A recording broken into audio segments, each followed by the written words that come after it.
White হাউসের press secretary Karoline Leavitt বুধবার বলেছেন যে মার্কিন প্রেসিডেন্ট ডোনাল্ড ট্রাম্প টেসলার সিইও ইলন মাস্কের মন্তব্যের জন্য ক্ষমা চেয়েছেন, তা স্বীকার করেছেন। মিসেস লিভিট তার মিডিয়া ব্রিফিংয়ে বলেছেন যে ঘটনার পর সরকার আমেরিকার জনগণ ব্যবসার ওপর মনোযোগ দিতে শুরু করেছে।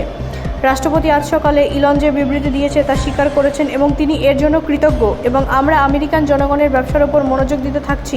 তিনি বলেন, প্রশাসন মিস্টার মাস্কের সরকারি চুক্তির পর্যালোচনা শুরু করেছে, এমন কিছু যা রাষ্ট্রপতি বলেছেন যে তিনি বিবেচনা করেছেন। লিভিট বলেন যে এখনও পর্যন্ত এরকম কিছু শুরু হয়নি। আমি যতদূর জানি সেই ফ্রন্টে কোনো প্রচেষ্টা করা হয়নি, তিনি বলেন। বুধবার মিস্টার মাস্ক এক্সে একটি পোস্ট করেছেন, গত সপ্তাহে রাষ্ট্রপতি ডোনাল্ড ট্রাম্প সম্পর্কে আমার কিছু পোস্টের জন্য আমি দুঃখিত, তারা অতিরিক্ত পদক্ষেপ নিয়েছে। CNN অনুসারে সোমবার রাতে মিস্টার মাস্ক প্রেসিডেন্ট ট্রাম্পকে ফোন করেছিলেন, তারপর বুধবার ভোরে বলেছিলেন যে গত সপ্তাহে জনসমক্ষে রাষ্ট্রপতি সম্পর্কে তার কিছু সোশ্যাল মিডিয়া পোস্টের জন্য তিনি অনুতপ্ত। ব্যুরো রিপোর্ট, রাষ্ট্রীয় প্রচার বাংলা।